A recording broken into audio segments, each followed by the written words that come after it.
Awesome. Yes, welcome back. I can't tell you how delighted I am to be back streaming again. And today's video is about plyometrics. This is part 2. If you caught part 1 a couple of weeks ago, we did a lower limb or lower extremity, as it's called in the literature, lower extremity plyometrics. So I showed you all about how to do the legs. We introduced some back work as well. We've done squats and some chin-ups. Today we're going to do an upper extremity or arms and shoulders. It's really important. So as I mentioned in the previous stream, if you are into being a proper athlete, like genuinely athletic and really strong and want to train properly, you have to do the strength and the conditioning. And if you're returning from injury, the plyometrics is very, very important for that as well. It brings that functional performance and rehab into the strength and excelling phase. So the link to the literature that we're talking about is in the video description. And I'll talk to you about the principles of plyometrics today and how it can help improve your training. Why am I doing it? I'm doing it because I'm transitioning into my strength season now. And I want to stay injury free. I want to work my motor patterns and I want to work functionally as well. So I want to perform in the exercises that we do on this channel, which are your squat, bench, deadlift, carry, push, pull, lift, press, and all those exciting things that you'll see. So remember, these streams are a continuum. You can train along or you can access them at a later date. So what are we going to do today? Let's get straight into it. I'm going to take you through upper limb plyometrics. So I'm going to start with the shoulders. So do shoulders and chest, and then I'm going to do a little bit for the back because we've got some muscles around the back of the shoulder which are part of the rotator cuff, and they help to stabilize the scapula and stabilize the glenohumeral joint as well. They are very important. They're largely neglected. So I want to show you one back exercise that will link into the chin-ups that we did. And then the main exercise is we're going to do shoulder press using a trap bar.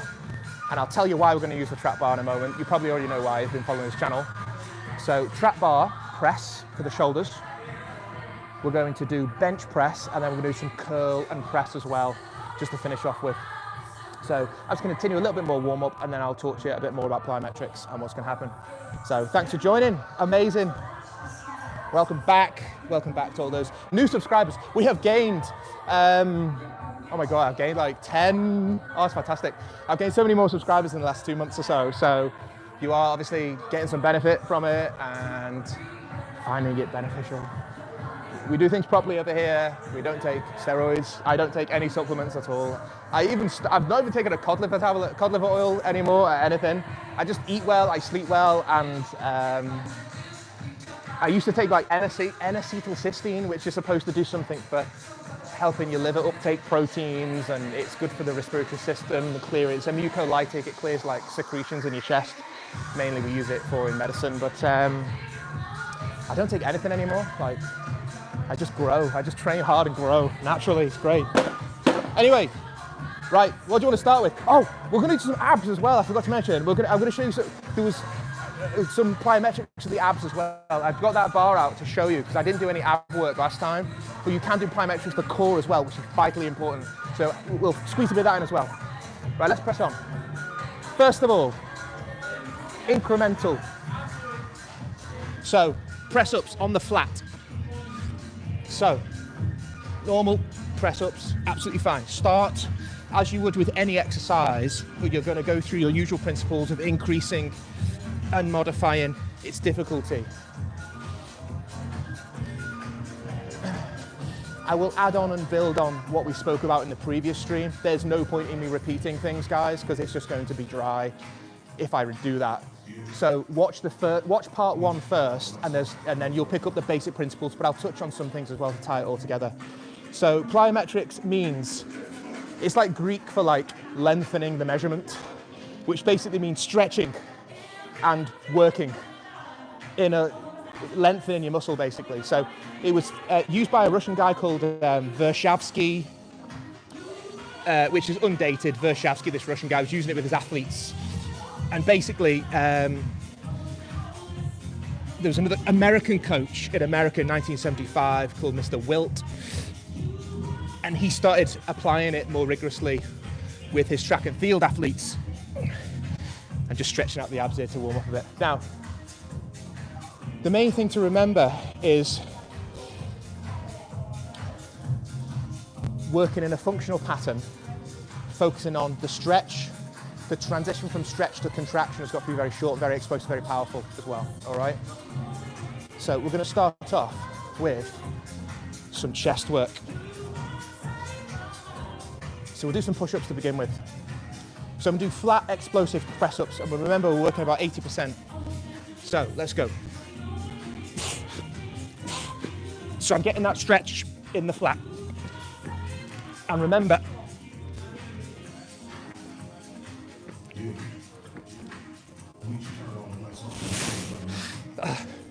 when your technique starts to falter, stop. But your intensity has got to be there.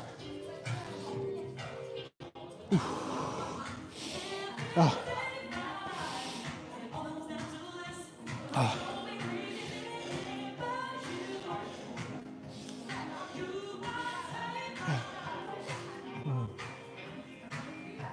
So the power, velocity and speed and explosivity has got to be there. If you are coming back from an injury, you obviously want to integrate and make sure you've got no joint problems and make sure you're able to perform it basically, because it is quite hard work. We spoke about the recovery last time as well. So you want to modify the plyometrics that you choose to do based on the sport that you do as well. There's a lot of overhead work if you're a thrower or a rower, and also swimming. Swimming is an overhead sport. You might not think about it because you're level in the water and you think you're swimming like this, but actually swimming is an overhead sport. Your arms are up here and you're actually up over your head. So that uses a lot of the shoulders.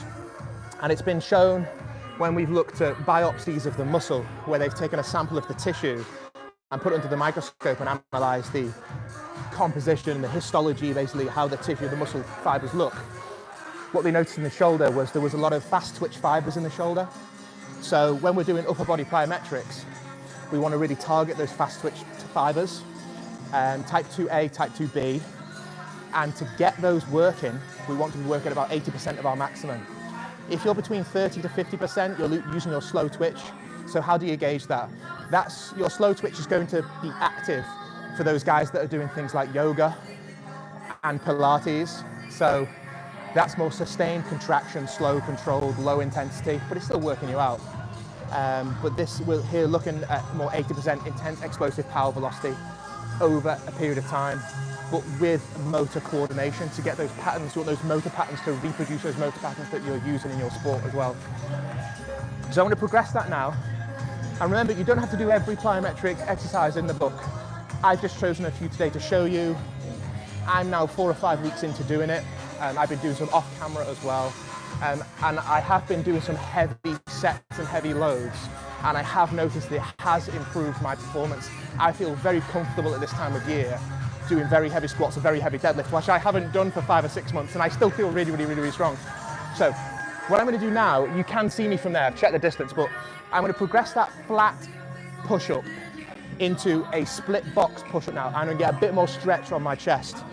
So I'm literally coming between these boxes, and I can widen these if I want a bit more stretch on my chest as well. And I'm going to do 2 or 3 sets here just to show you. So I'm coming from a standing height now, and the power through the muscle, and it's going to stretch me out, all right? So now I'm getting maximum contraction and full stretch, which is different from doing a flat one, okay? And this is key because remember when you're doing your incline bench press or your flat bench press, this is the movement. So we're reproducing that functional overhead power movement for the chest, and I can really feel that working. Overhead, power, shoulders, chest combined. I thought that's why it's beautiful to do it together today. Fantastic. So thumbs up on the video, thanks for joining, whether you're catching it now or live or later on. Fantastic.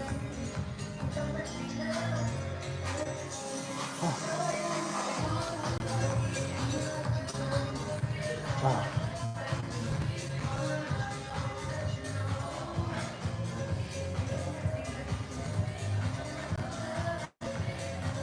Let's do another set. So look, I'm coming from a standing height as well. So all that body weight power is coming through.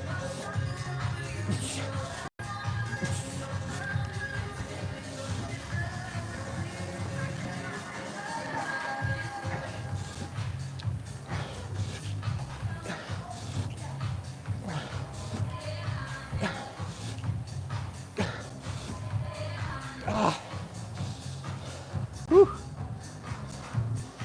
So we'll progress it again to another difficult type of move.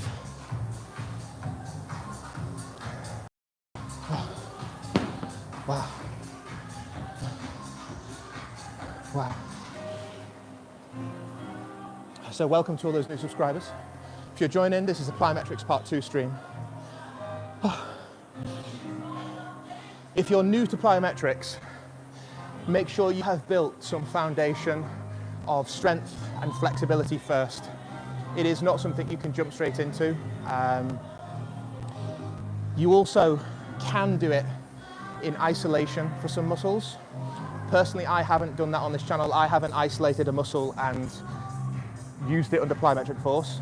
We've been doing a lot of combined movements or multiple joint movements, the chin up, the jumping, the press ups, the stuff that we're going to do today. So if you want to isolate a specific muscle, then of course you can, but I prefer to do it functionally, chains, because the type of work that we're doing when I'm doing the strength stuff, I'm using multiple joint compound exercises. So I'm using my knees, hips, back, they're all working at the same time, and we're going against gravity and we're loaded up.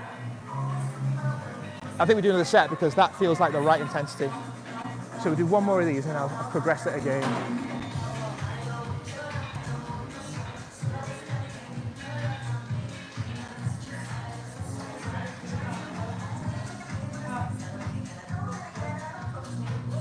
All right. There we go.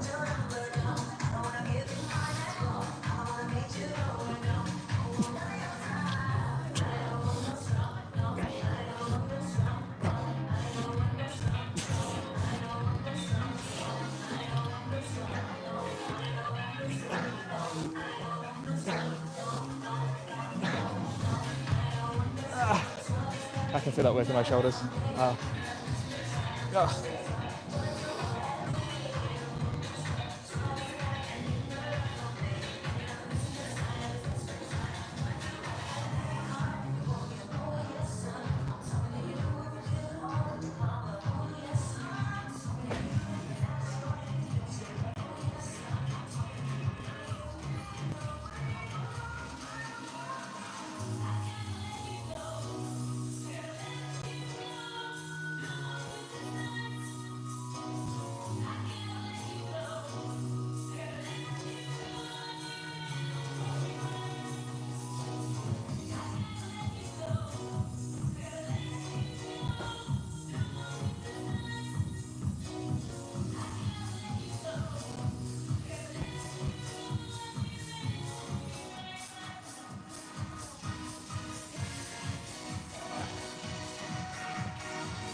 Now, we can progress that. So we've done flat, we've done incline, and now it's really good. We can progress that on a bit more now. And work one side, which I'll show you. Probably from here is best, I think.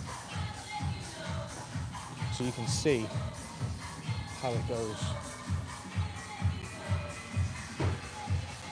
So,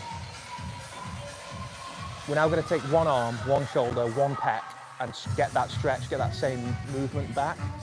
All right, so press up position. So you can see now that one hand is higher up on the step and one hand is down in the normal position. Now as I come down to the press position, I'm getting more stretch back here on this right side, so I can power through that.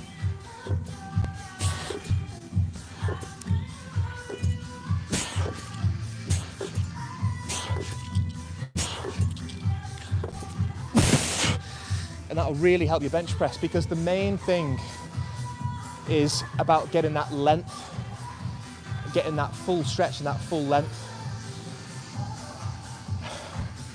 And it's protective as well for the tendon.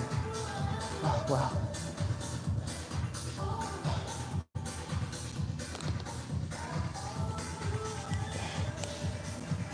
And you want the rate of the stretch to be much more emphasized than the total length, but you want to make sure that power and that rate is there.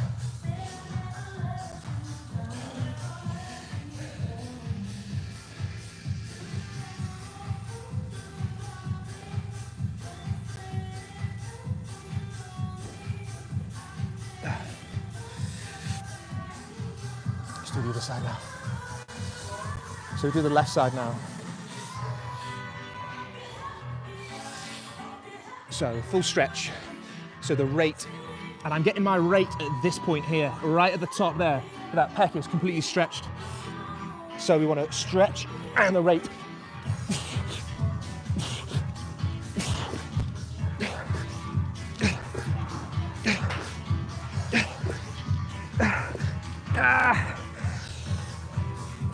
Wow.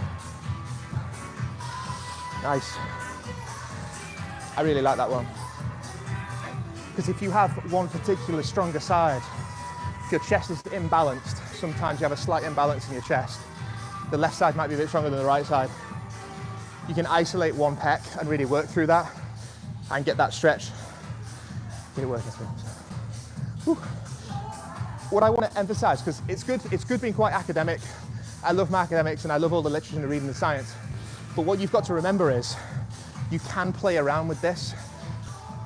Even it does state in literature, it says, look, there's not one particular big consensus and a big agreement on what is optimal, what is the right thing. They just know that it works. So you can play around with anything that you want to play around with and create and be quite, you have to do a lot, but you can select some key things that are key and functional to your sport, your activity. And you can think, well, I want to do that movement. I would emphasize that rate, that length, that stretch, and that changeover from stretching into, maybe you've got your stretch loading phase, and then you've got your amortization phase, and then you've got your contraction phase. So as long as you're working through those three phases, you can pretty much modify it to what you wanted to achieve, really. I'll show you one more on here, but I want to do a double leg power up. So this is going to work upper central chest and some shoulders and traps as well. All part of the shoulders. As we know, the trapezius muscles are part of the shoulder blade. So I'll show you this one. This is tough. This is really hard. We'll do one more round of this. Single arm.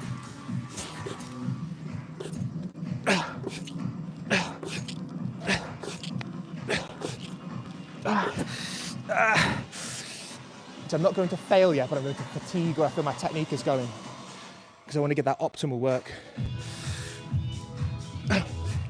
See,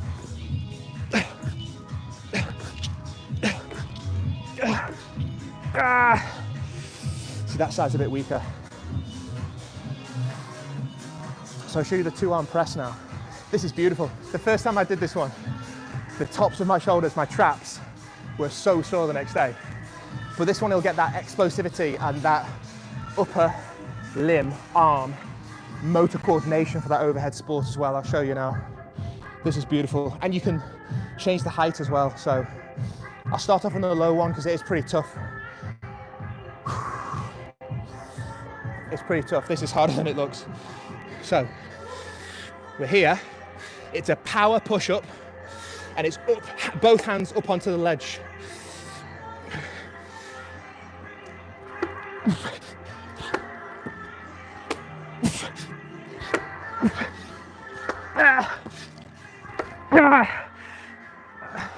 That is hard. Now, I've been doing that for a few weeks and it was really hard at start. So it's got a little bit easier. I feel like I've got the motor pattern for doing it now. But the stretch phase comes, so you're stretching down to power through. And the stretch, when both of your hands are on the platform, because you're kneeling back, you feel that stretch on your shoulders and pecs. And you're trying to lift your body weight and hold your body weight. Just there, just here now. That is a stretch on the abs and all the shoulders.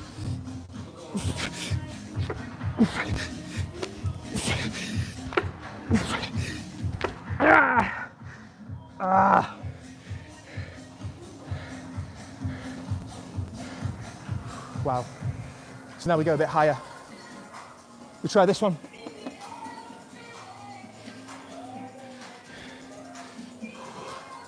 Whew.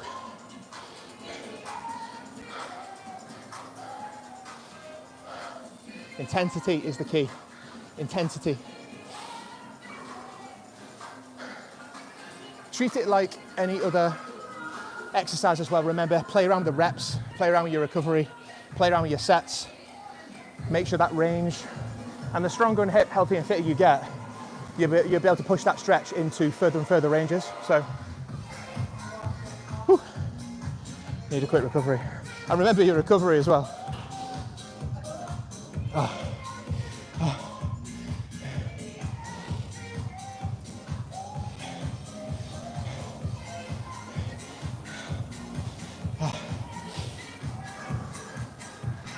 So the two different types I've showed you, there's open and closed, essentially.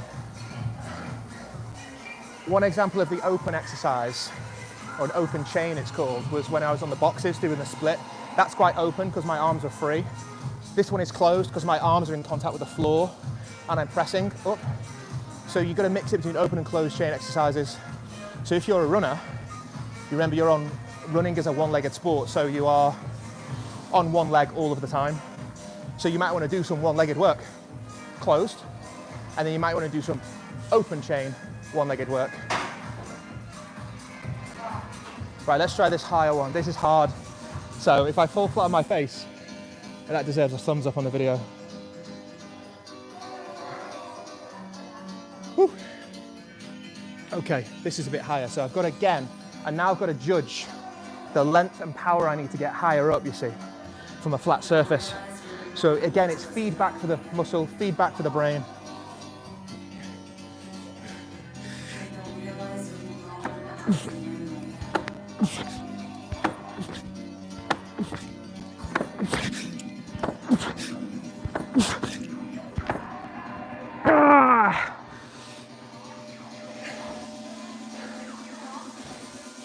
Feeling good. Whew.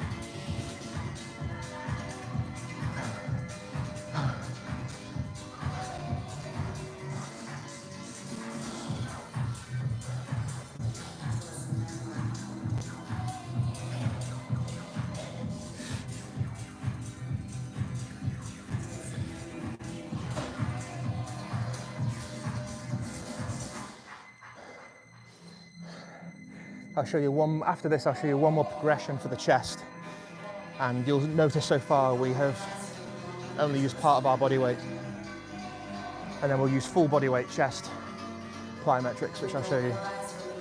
Right, one of these, one more round.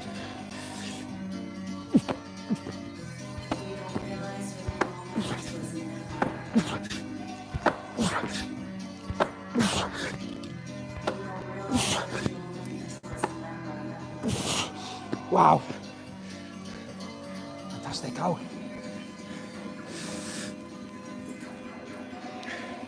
So that, whew.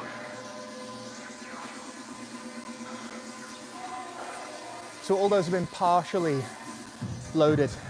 I've mainly been on my feet or my toes doing the chest exercises.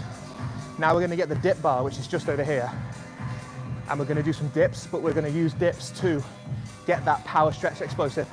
It's an exercise that we do, it's functional, it's powerful, it's relative. So we're going to power through it, get this pec working, then we'll jump on the bench press.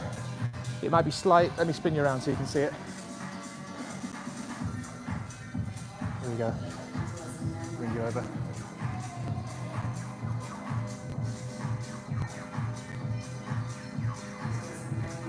So we'll do the dips. As powerfully as we can.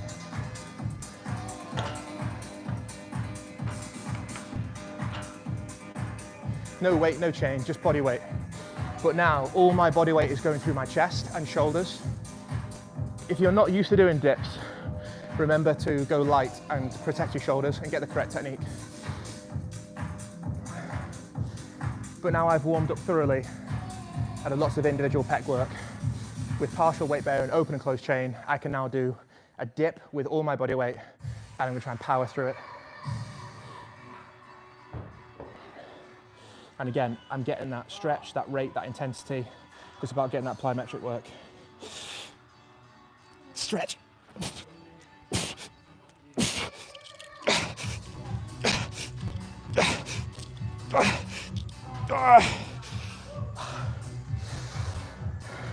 So that is good for chest, shoulders, triceps. On an explosive way as well, you'll feel everything working. You'll feel all your triceps working. So it's going to be helpful for your elbows as well. If you're at risk or vulnerable of an elbow injury, which a lot of people are when they do dips or they do the French curl, the skull crusher, they say, oh, I've got this elbow problem, you know, this is what comes up.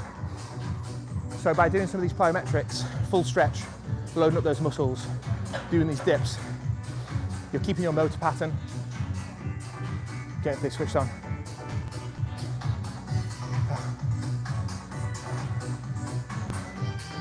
Let's do another set now. And I'm not counting reps, I'm just thinking about how it feels and am I performing. So, from a stretch position, there's a stretch.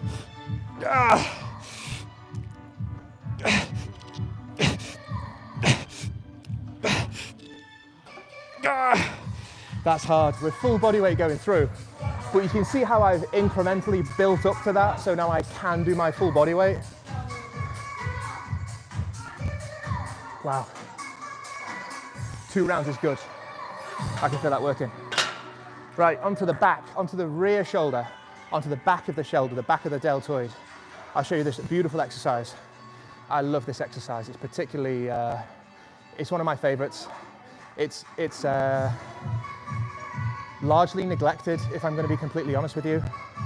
I have seen a few people do it.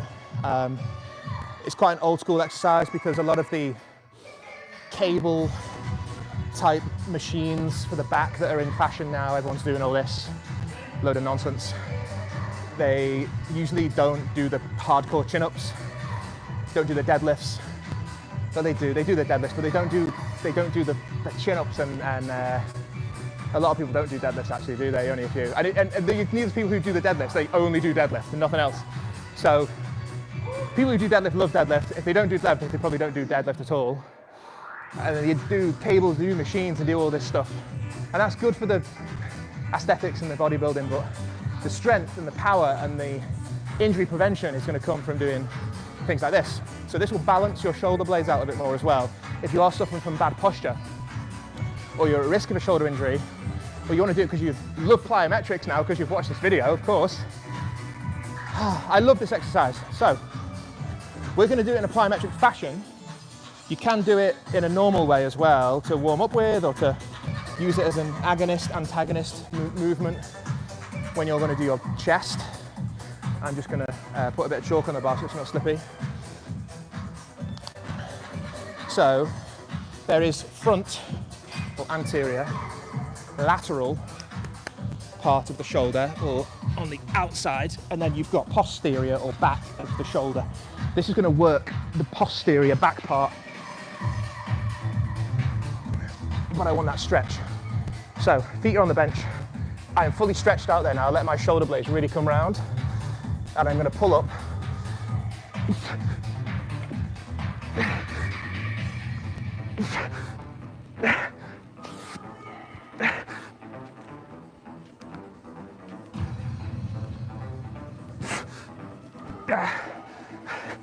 As explosively and as powerfully as I can. But I'm getting that stretch as well as I drop. I'm letting my full body weight drop. I'm letting go of the bar and I'm catching the bar again to get these forearms working as well. Wow. So this is a brilliant exercise.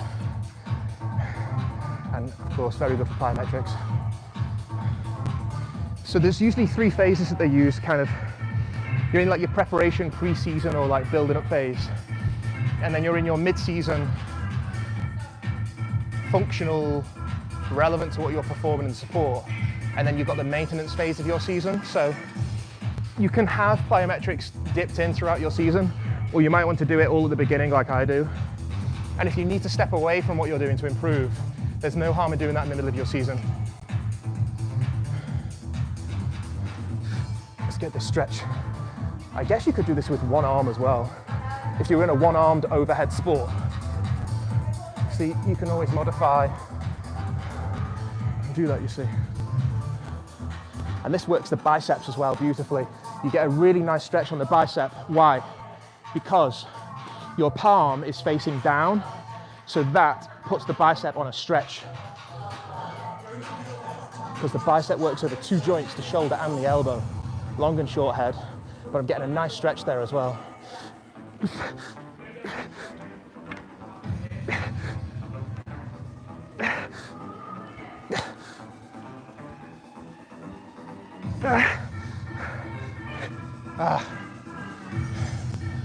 Two, fantastic. You could do that one arm, brilliant. Let's do some shoulders. Isolation shoulders. This is a beautiful exercise. I'll show you this one now. So this shoulder exercise I'm about to do, I have wrapped 2 strengths of, so I go for the red one because it's the easiest one to stretch. Red is usually the lightest. And I've got a black one. So if you're a bit stronger, you do the black one, a green one, purple one. So now, what I mentioned earlier, you can isolate things. So I could isolate the bicep here now if I wanted. I can stretch this bicep, palm facing backwards, and I could do some bicep explosive, stretch, contract, stretch, contract, if I wanted to. But I'm not going to do that. I'm going to do this to work my shoulders. So I'm stood on a platform, so I can tie this elastic around, and what you'll see here is as I come up into this position, I am opening up my shoulder in this, imagine I'm a thrower, imagine I'm a javelin thrower or a shot putter or a discus thrower. I am in this position, a functional, sporty position, functional to the sport, to throw or to load up my shoulder joint, to load up those fast twitch fibers. I'm also getting a stretch. But remember, I want to press overhead in a functional way. So I'm explosive, I'm getting that stretch and I'm powering through. And I can spin around as well, so I can get even more of a stretch as I turn. And my shoulder wants to wobble because the elastic wants to pull it in all directions. So I'm having to fight it as well, which is helping me build my motor pattern. So my brain and my balance center in the brain knows where I want the shoulder to go. I can develop the strength to overcome that, but I want that stretch, and that feels really nice.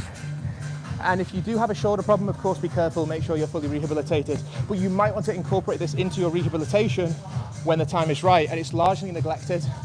A lot of people don't do it when they should. They jump back on the weights and they go, oh yeah, I'm over my shoulder injury, I'll just go and lift again. But actually, you should be doing some plyometrics to make sure you're fully strong enough to do it. Stretch.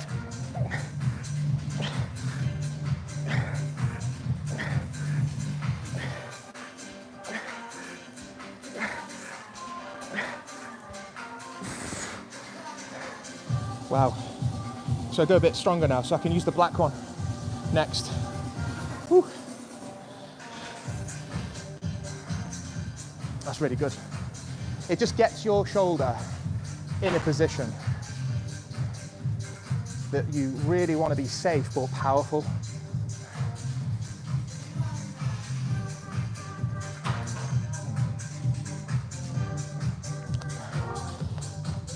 Whew. Just keep that intensity up.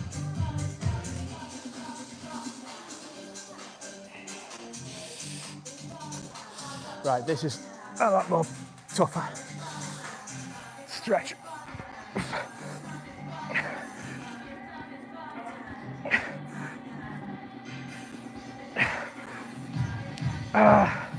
Notice how I'm controlling that negative phase as well. After I've powered up, I'm fighting to control that negative phase, yeah? Here we go.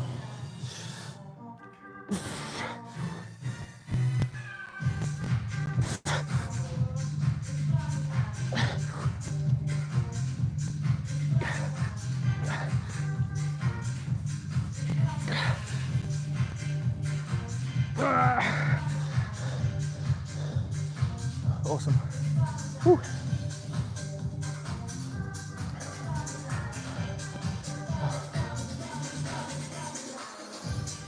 I like that one.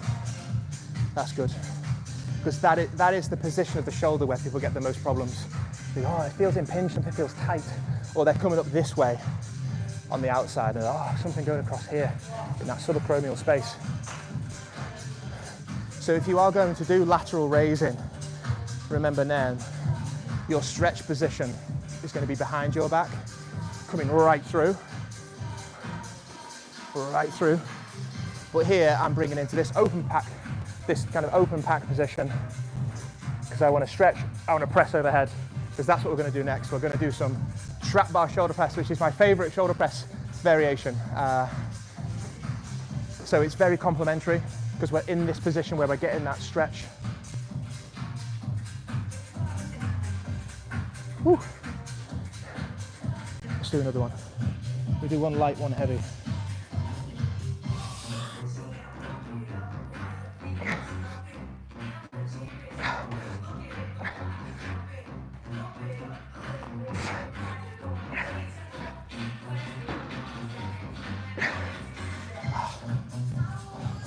Yeah, that shoulder feels completely switched on, especially going for the heavy one, to the light one to the heavy one, back to the light one. You really feel everything really switched on.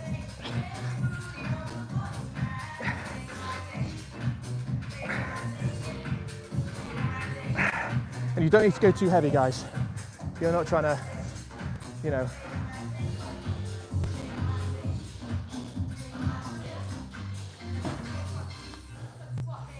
jump on the bench press. Whew.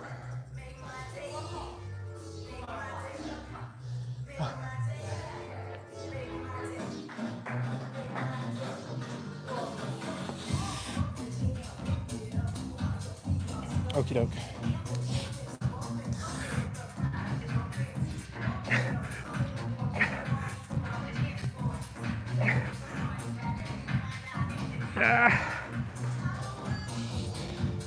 That's tough.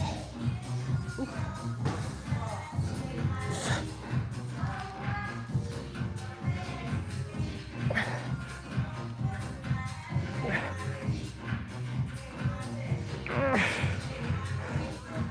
Right, that's done.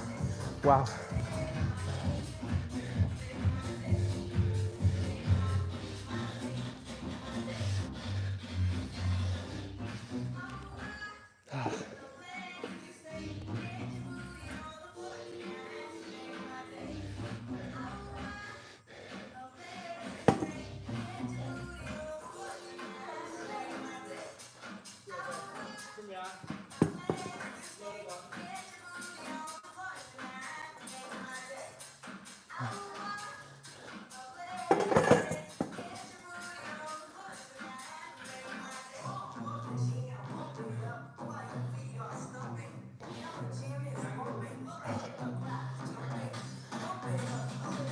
Show you.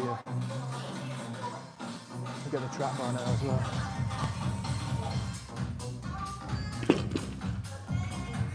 Come here. You want to be about here. Yeah, that's good.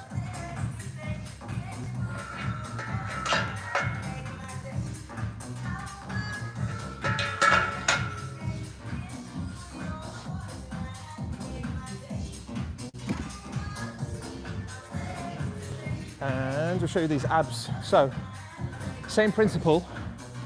So you can do anything for the abs. There's loads of different abs exercises. I do sometimes, and I do particularly like this one, If you haven't got one of those single, the two handles on a wheel, the central wheel, they're pretty good. However, or you can use it, the one on the legs as well, the one that goes around the feet. This one here. So your stretch is going to come at the top for the abs, and you're going to power back through, yeah? So this is hitting the triceps, the serratus, the abs, and the underside of the shoulder with a muscle called coracobrachialis, as well as a little bit of bicep, tricep. But you essentially, again, you're getting that stretch, reflex, pull back through, and yeah, we'll do another couple of rounds of that. It's good to work the abs as well. Right, let's get the trap bar. We're going to move on to our main lifts now. So I've shown the plyometrics for the upper body, fantastic. So now we're going to do shoulder press, bench, and some curl and press for the shoulders as well. So let's get the trap bar, let's get loaded up. So we're well warmed up, so we should get straight into the working sets.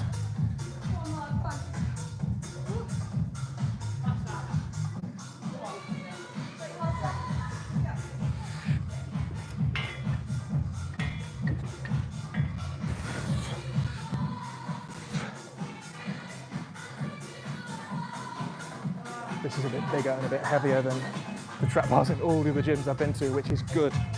But I love this exercise, so we're going to do it. We haven't done it for a while. We want it on the other way around, because this one doesn't have a underbar on it. So when we pick it up, we want to be underneath the bar. And those guys that go to the gym regular, you'll know what I mean. On the trap bar, this has got like a D bar on it. So you can't really hold it here because it's going to wobble. Other trap bars have got another bar coming from here to here behind it. So you've got two options, but this one's only got one option.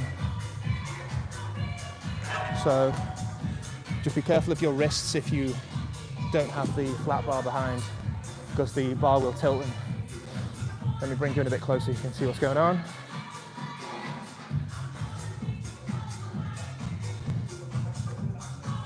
Yeah, front row seats in the house.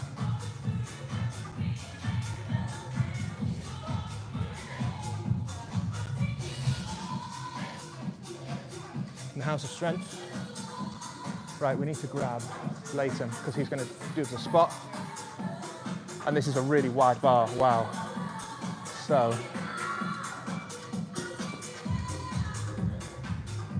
we'll somehow get the weights on.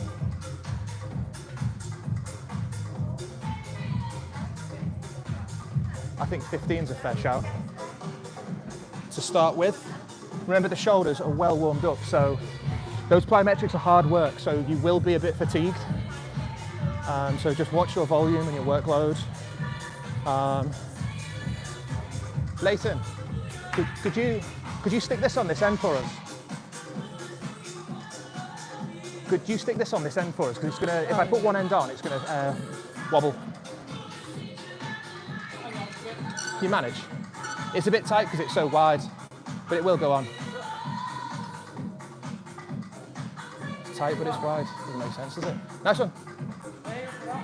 Yeah, nice one. I might need a spot from you, mate, if you don't mind. Wait, only when you're having a breather, though. Is that all right?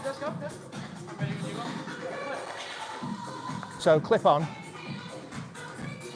and then all you need to do is two hands and lift it up like it's a car boot. Do you know what I mean?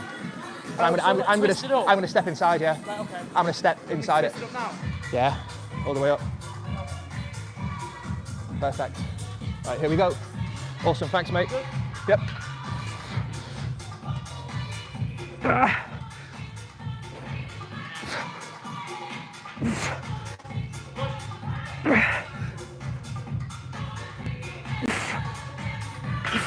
Yep.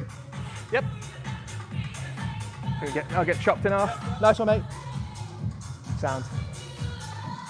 Thank you. Nice one. Right. Wow, that's tough. I can feel those plyometrics working. That was hard. But what I'm getting from that is you can see how by doing normal military press, your arms are in front of you. However, when I'm on this trap bar, my arms are out round the side and I'm into this stretched position. So like what we've just been doing with the elastic overhead, I'm in that position and I'm pressing up. So that's why I've purposely chosen this exercise, because as with everything planned on and structurally organized to make it complementary, it's intelligent strength training, I guess. So this will force your shoulders into that same position that you've just been working with the plyometrics, and I can really feel it working. When I get into this deep position, this really helps with everything overhead. I'm going to try another set on that, but that is really heavy for me, given the fatigue and the demand that I've already done. And I haven't done it for a while, so I might have to drop the weight, I'm not sure, but that felt really, really tough. However, my body will respond and it will probably charge up a bit more now, and I think the second set will be a little bit easier, so just pay attention to that to make sure you're optimizing your performance as well. Don't just continue lifting it if it's too heavy, because you really want to get that feedback for the nervous system. Why do we want to do that? We want to get the feedback for the nervous system because the plyometrics that we've just been doing, what we're trying to achieve is to tell a little bit of anatomy or physiology in the muscle tendon called the Golgi tendon organ. We want to tell that Golgi tendon organ to calm down. We want it to calm because what the Golgi tendon organ does is it regulates. It's like a gateway, and it will regulate the length and stretch that the muscle fibers are under. Now, the muscle fibers, you've got series elastic components, which work as shock absorbers, and you've got in parallel elastic components, which help regulate the length and stretch of the muscle, and it works a lot in the plyometrics. So the muscle spindles want to stretch. They want to keep going, because and the more stretch they get, it tells the brain to give it more power. However, the Golgi tendon organ will stop that. It will act as a gateway to prevent too much stretch and tell and regulate between the muscle and the brain. And we want to override that. We want to trick the Golgi tendon organ into allowing the muscle to stretch a bit longer, because the further we stretch we get, the more power we can get into our contraction. So that's why we're doing the plyometrics, and that's why I've chosen this exercise, because I want to get that stretch and I can then power through. Hopefully we have overridden, we should have overridden that Golgi tendon organ. We've told it to calm down, to let the signal through so we can recruit more power. And that's essentially the principle of what we're doing. That's the scientific part of it.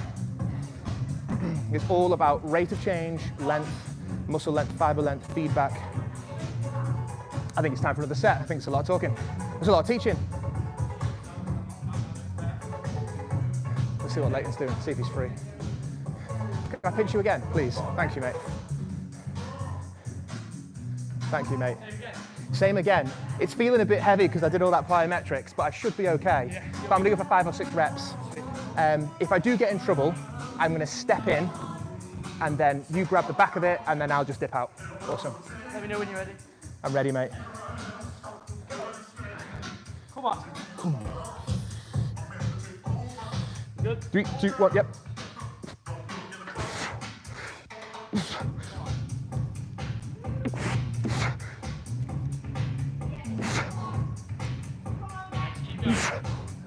Push. Yes. Up. No, only 4. Thanks, mate.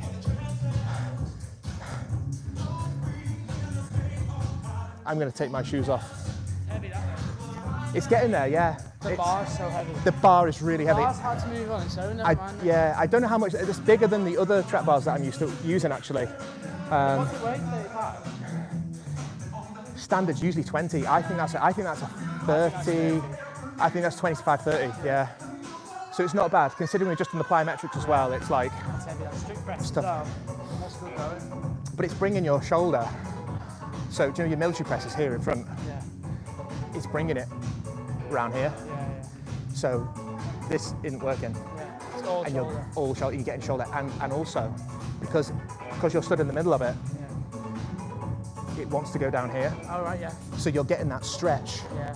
all through the shoulder complex Good from for your mobility as well. up here, mobility. Yeah. Your traps are working, Yeah. all the rotator cuffs are working, your scapula's working more.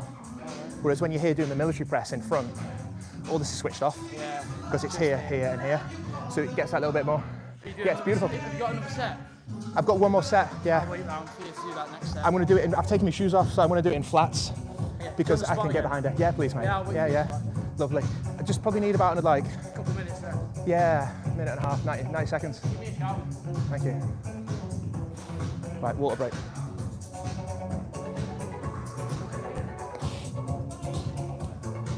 Ah.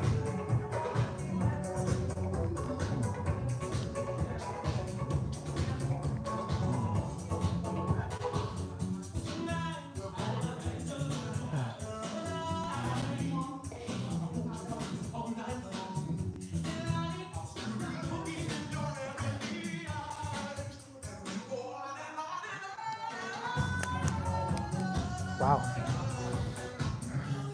That's tough. I only did 4 reps then. I need to get like 5, ideally. That's tough. Takes out of you.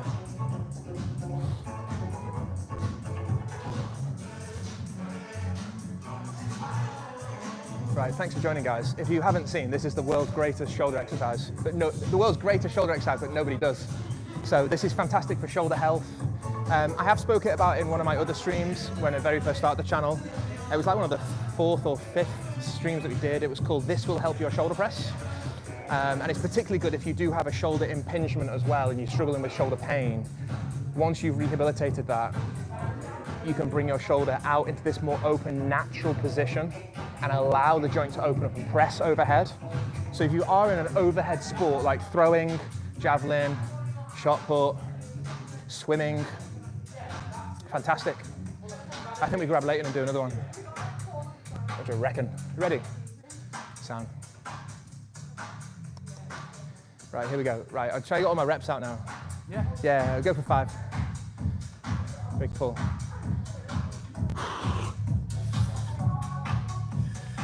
Ooh. Yep.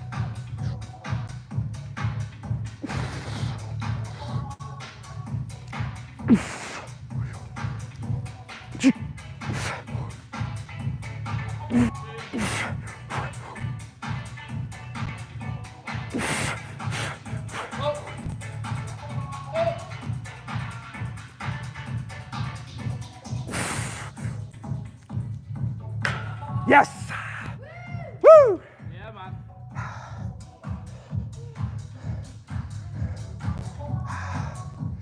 Awesome. Thanks, mate. No problem. Sick. Well done. Thank you, mate. Well done. Hi to the tune. What's your message for the world? Make someone happy. Make someone happy. I like that.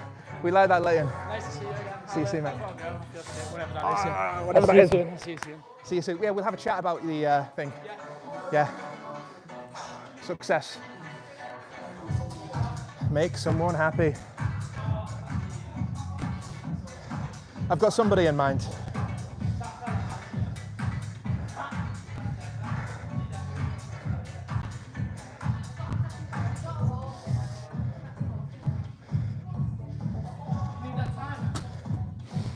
No. Thank you. Right, I'm happy with that. What we might need to do, cause a bit of chaos here actually, I need to drop this down.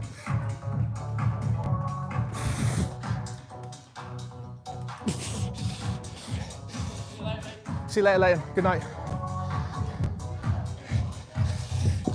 Keep that.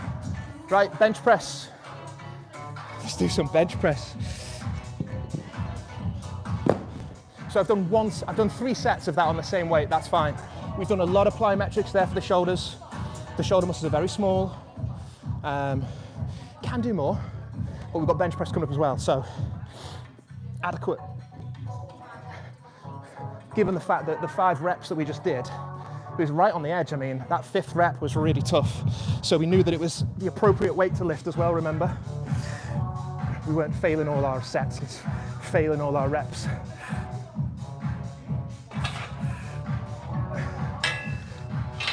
Put that away.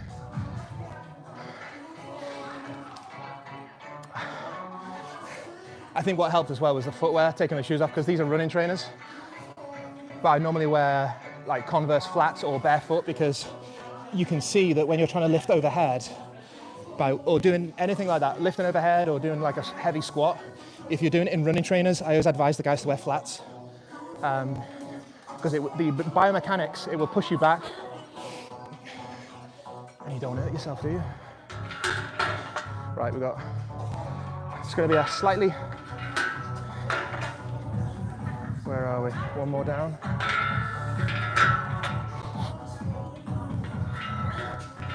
Woo.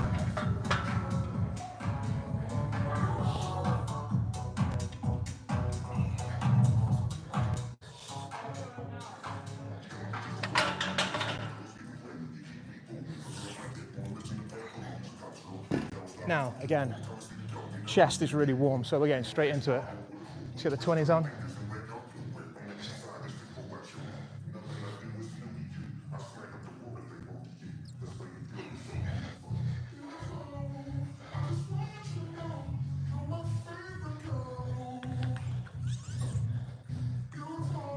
Make someone happy.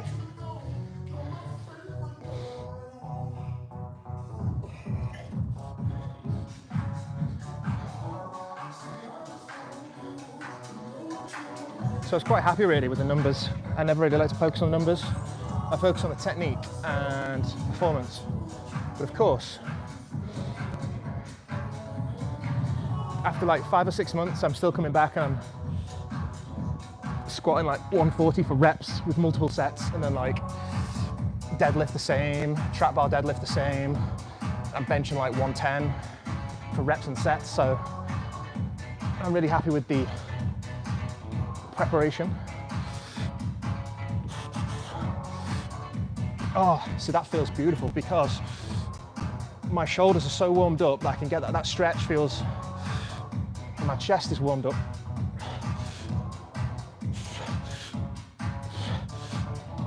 You can see that essentially what we've done there is switch the order of the exercise as well. So we haven't just jumped on the bench press, we've done work the shoulders first so they're a bit more worked, and then we do the bench press, and just hits a bit different, you see.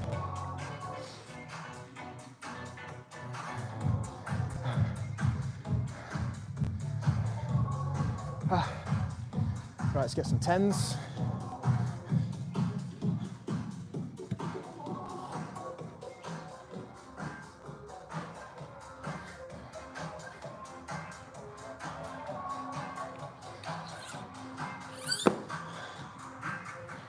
$10 kilos, just for you.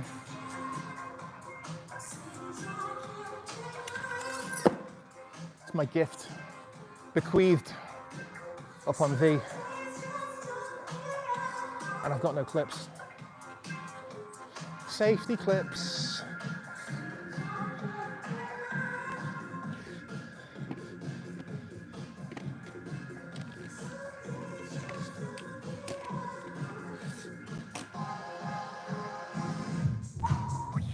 What a session.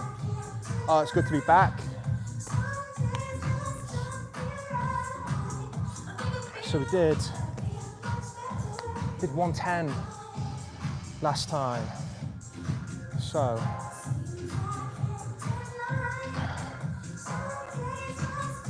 it's about 190 to 100 today. Yeah.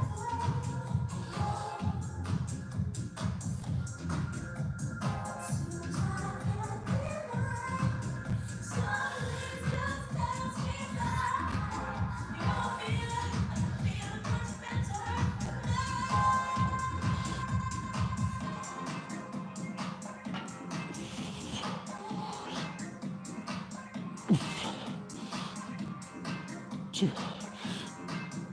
three.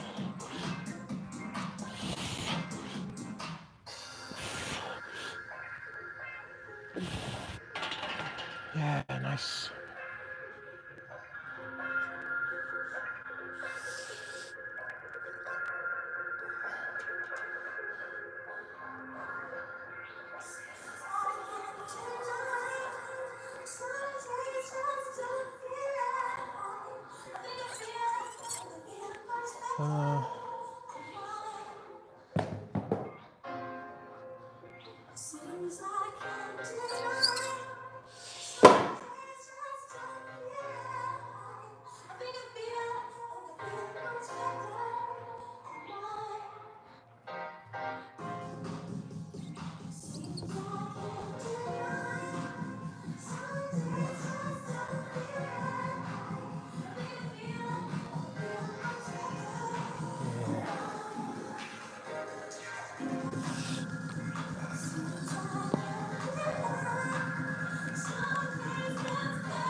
Let's load this up.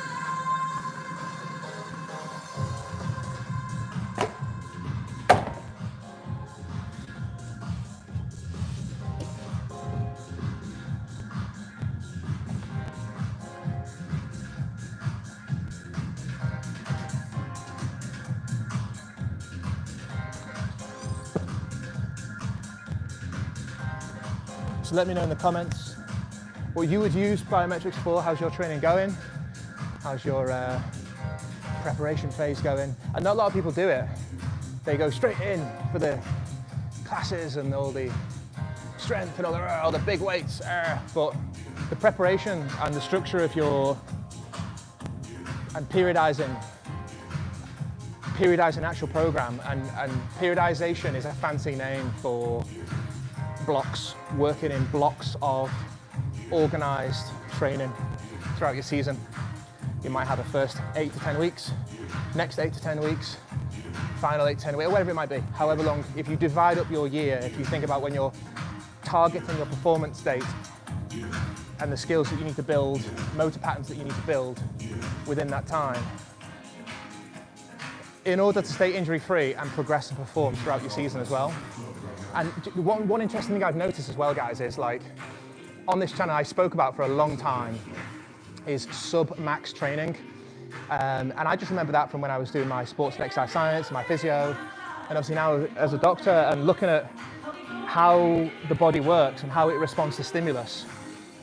It's interesting to see how in other areas of sports and performance, track and field, running mainly now, cycling, long distance endurance sports, and even those short, explosive, anaerobic sports performance like powerlifting, what I'm seeing is a pattern emerging of sub-max work. Like they're not actually going all out during their training and preparation. If they're a marathon runner, they're doing 3/4 of a marathon at a lower intensity multiple times a week rather than full intensity, full marathon. So the way that is becoming more popular now across several sports is quite interesting in terms of a sport and exercise science view as well. And we spoke about that many times in terms of, you're right, Ollie, we spoke about it in many times in terms of not going for your all-out max because you're just too close to injury. Ollie, got a question. What time is it now? What time is it now? What time is it now? Oh, you got ages, yeah. I've got ages. Yeah, Could I have a spot from you? Is that all right? Do you 20 minutes, you'd say? You close in 20 minutes? Yeah. Sound. So, 3 quick sets of this. Yeah, please, mate. Just 5 reps or so. Big lift, 3, 2, 1. Yep. Right. Nice.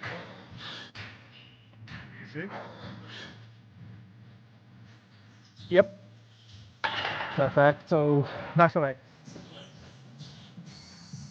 I've got a couple more sets. Do you mind if I ask you for a spot? Is that all right?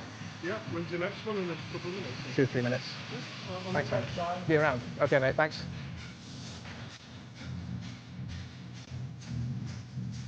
So do a bit more of this then. Just to demonstrate as well the, hopefully you can see me.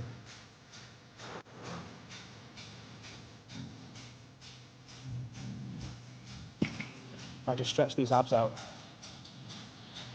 Done 1 set already.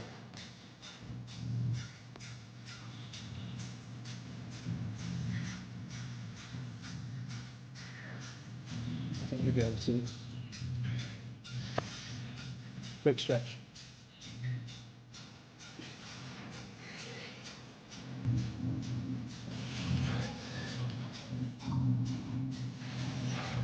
It's beautiful. Good for the abs.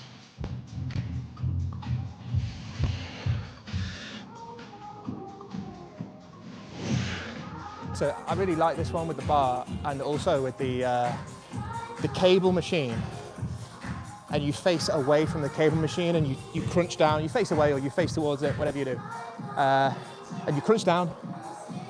The beauty of that is if you kneel further back, you can, and you're hanging on the ropes and you kneel further back, you can get much more of a stretch on your abs if you load up the stack. Not too heavy because you don't want to be using your hip flexors. But the more stretch you get and the more power you get from that stretch, you really, really work those ab muscles fantastic. And you get a bit of rotation in as well. The rotational element is so important for abs.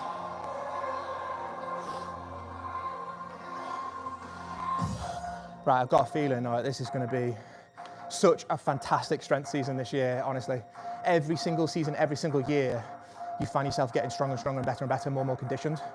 So particularly the last 2 or 3 seasons, I've just seen so much improvement. So, and every single season I feel better, stronger, and like having that conditioning phase for 4 months in the summer as well, you find that your body gets a chance to recover and repair and come back to perform again for the next strength season from September onwards to April. It works. You've got to trust the process, trust the science, and let it take its course over several months. There's no point in dipping in and out of it for like 2 or 3 sessions or a few weeks. You've got to commit to several months. A full season, ideally. Right, let's grab Ollie. All right, mate, ready? Sound. Ollie's here. You probably remember Ollie from the stream that I did called How to Build a Positive Strength Mentality. He helped us on the incline press. Okay, are we ready? We are ready. 3, 2, 1, big lift. Yes.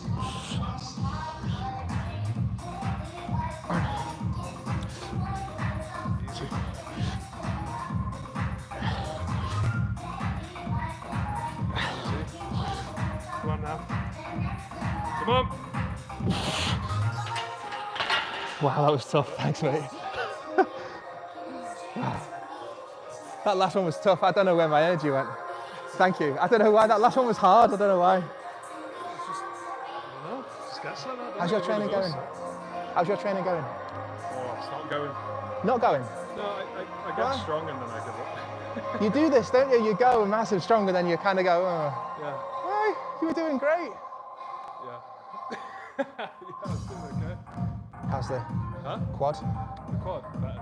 Good? Yeah. It's not better. So I've got no excuses really. Yeah, okay. I can still like, I'm strong now, I could go squat whatever. Oh yeah. Just need to do something. I'll get on that yoke carry next. Hey? I'm going to get on that yoke carry again next. It's brilliant. I haven't done that for years. Oh, that puts a different strain through, it's a different stimulation right through your... Yeah, massively different. I mean, I had a moment where my max was 370 for here. 370 distance on the yoke, wow. Yeah, It's 10 meters? Maybe slightly more. These mats are a metre squared, so it's around 10, maybe 13. But it jumped up. I started doing it loads because it needed to be higher, and then it really got up there. But I felt stronger in anything. But nothing's as heavy as it. It shouldn't be. That should be the heaviest thing you've ever done. Yeah, you can really load it up. Right, we've got 15 minutes. 15. About 15 minutes. One more set. I'll do one more set, but we've got about 15 minutes, haven't we? We'll do some curl and press. Let's get some dumbbells. We haven't done it for a while. We'll grab the 20, should grab the 22s. It's not too ambitious, is it? It's achievable. I can't see 22s, here we go, 22.5. I think that's a bit ambitious. I've got to be honest with you. Let's go for the 20. 20. Where's the 20s? It's incredibly organised. And there we go, 20. Let's go for the 20s. Because we haven't done curl and press for ages. And the shoulders are a bit tired. I'm doing everything that we've done, but we'll do some curl and press. We like to do. And our knees at the end.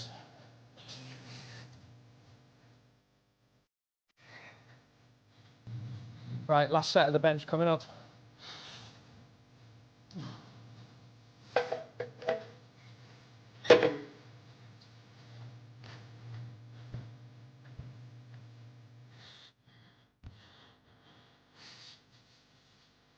Let's tidy up. Help Ollie.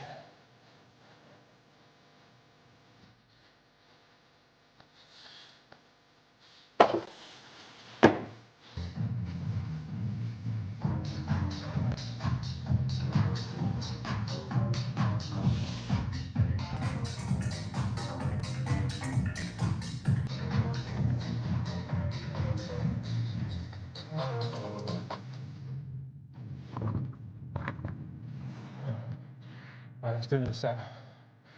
Wow. It's demanding. I tell you.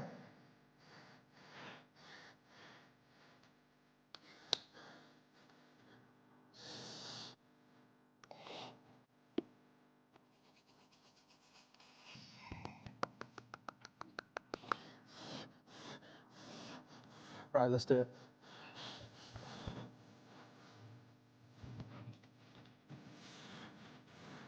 Right, let's go.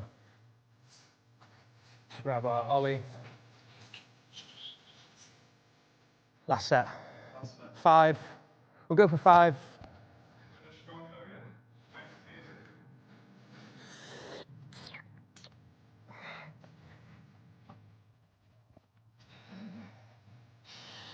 Okie doke. 3, 2, 1. Big lift. Grip. 1. Push, just like that.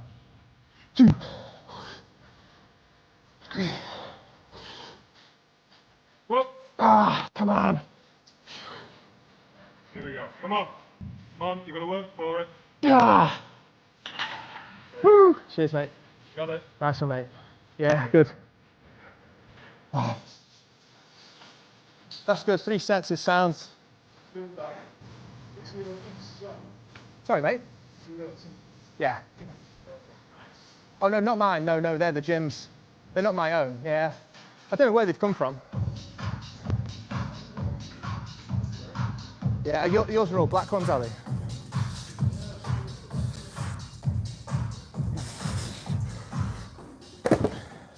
Lovely. Right, let's do some curl and press. Another absolutely brilliant, tremendous exercise. Tuck this away. Ooh. Right, let's get on the knees time. Probably won't be for the first time this week. Get on my knees. I like to do this sometimes twice a week. And on the knees is fantastic because what it does, it takes out. So when you're standing up, you've got that sway in your hips. You want to, lean back, lean forwards. By kneeling down here, you can sit into your heels and you're working your shoulders more. So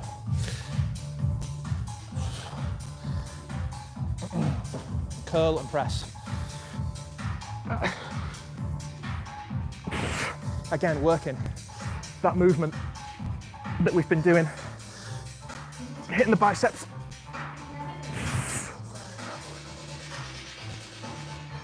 Getting the shoulders open.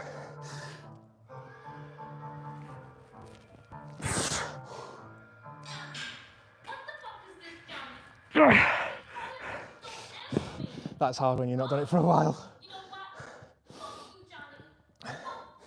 So with the plyometric with the elastic opening up, and then the trap bar open, up, bench, and now this curl and press. Your shoulders are getting a lot of work. So I had a conversation with a friend the other day and he was asking me, I like to leave the gym feeling absolutely done, feeling completely, I've really got the value of it. And that's good if you're doing cardio and conditioning. Of course, you're going to push those limits. But in this session, although it only looks like we're doing a few set things, 3 exercises with plyometrics, the actual amount of intensity that you're putting the muscle through in that session, of course, you won't leave the gym feeling completely sweaty and completely out of breath and completely worked. But the amount of volume that you've actually done is far superior because you've worked the muscle in a different way by packing in all that volume, getting those muscles stretching a lot more under a heavy load. So you'll feel completely different because you're using a completely different energy system, aerobic compared to anaerobic.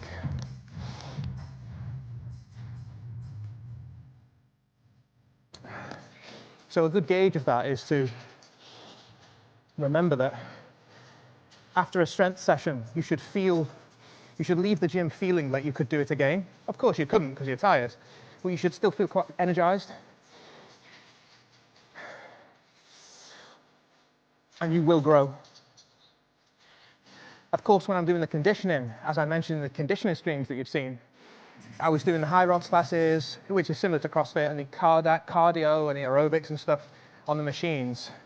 And you honestly get, like, you do leave the gym feeling completely done, like completely tired.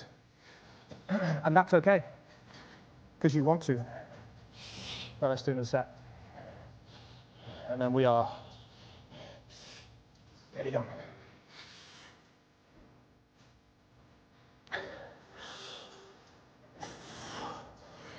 So I do this like once a year. I don't do any of this like in the conditioning phase, so it's like I'm doing the same exercise all the time. This curl and press, you do it, you know, you're doing so much shoulder work throughout the season that. But it's a really good multi-joint upper body exercise.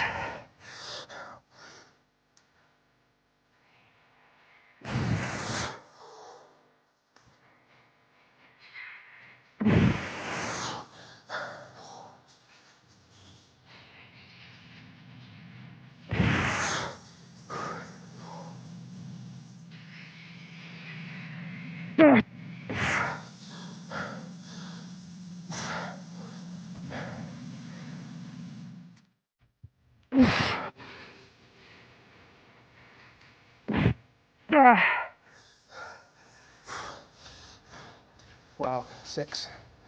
Amazing.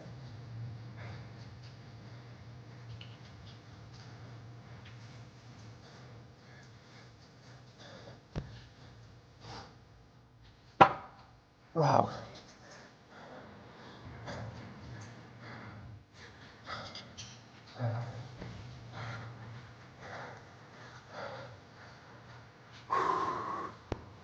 Wow.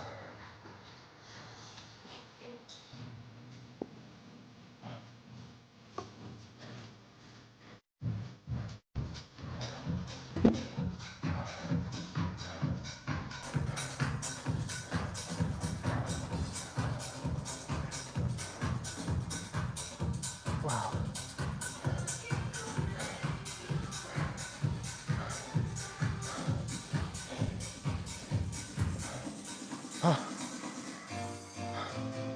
Wow, that was a good session. So let's recap, debrief.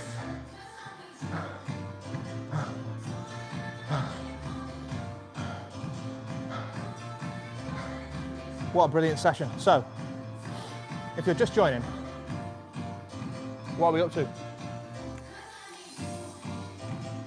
Thank you for joining part 2 of plyometrics, upper body. So we did upper body today. We did lower body in the last stream for the legs and the back.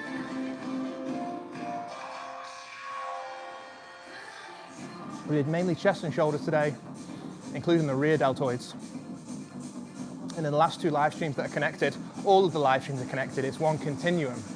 So you can pretty much follow this entire program from start to finish, just watching every streaming sequence and doing the reps and sets.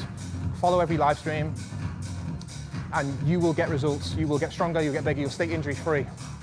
And you'll be athletic enough to perform when it comes to doing your conditioning and your running and your functional movement that you want to do for your sport. So what did we do today? We did plyometrics, the upper body, shoulders, chest, rear shoulders, showing you some abs. You can play around with the abs.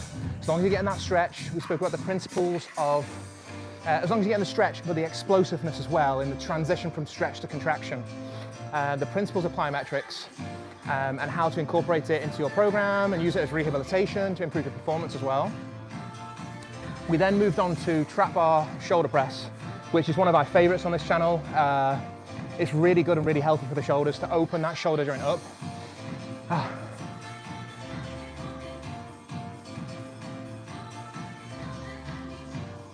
That was tough. And then we did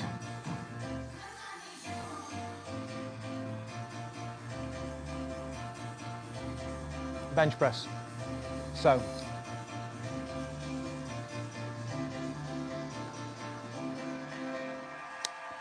100 kilo, 3 sets of 5 reps. And I'll tell you why I did that. So over the last 4 or 5 weeks, I've been doing plyometrics at the start of my sessions, and then I've been doing my main lifts, but I've only been doing 3 sets on around 70 to 80% of my maximum. And that's because I'm transitioning back into strength season now. I know that I'm not going to have the strength and power to do all my 5 or 6 sets that I usually do. So I've got to phase it in. Plus we're doing the plyometrics at the start as well, you see. So in terms of volume management in my session, I know the plyometrics takes a lot out of you. So when it comes to doing your key working main lifts, you're not going to have enough power and energy to get through your working sets, and that's to be expected. That's completely fine. I'm quite comfortable with that. So I'm happy at the moment through this first 5 or 6 weeks where the plyometrics are part of the program. I'm more than happy to do 3 sets on a weight that's 75 to 80% of my maximum. I'm fine with that.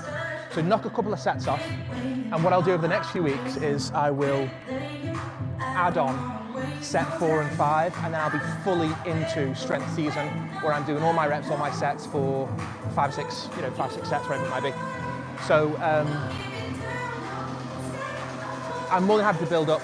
So same with the shoulder press there on the curl and press, 2 sets of 6, more than enough 2 sets of 6, because we've done lots of plyometrics with the shoulder, we've done shoulder press, we've done bench press, and then we're doing shoulders again with the dumbbells. So your shoulders are getting a lot of work. So just remember that, just think about the volume and the amount that you're putting through such a small area, if you like. Of course, you want to perform optimally, but you want to perform optimally every single session over the next few months. And you don't want to be picking up aches and pains and strains, and you don't want your recovery to be hindered either by overuse. So I think it's a really sensible way to integrate and gradually periodize and increase your volume. So this first bit of periodization, this first block, if you like, of 5-6 weeks is going to be purely plyometrics and strength, and then we'll just do pure strength from then on. So I will stream again at some point. I'll just give you more updates and so on, and if I come across something that's particularly interesting. But other than that, I think it's been a really good session, and thanks for joining. That's it really. So I hope you learned something, you learned more about plyometrics, and over the course of the 2 streams, you'll pick up information from both of them. I've not repeated the information. We've introduced new concepts and new principles, which is fantastic. So yeah, that's it. That's all from me. Stay strong, and I'll see you again next time. Thanks for joining. Awesome. See you later.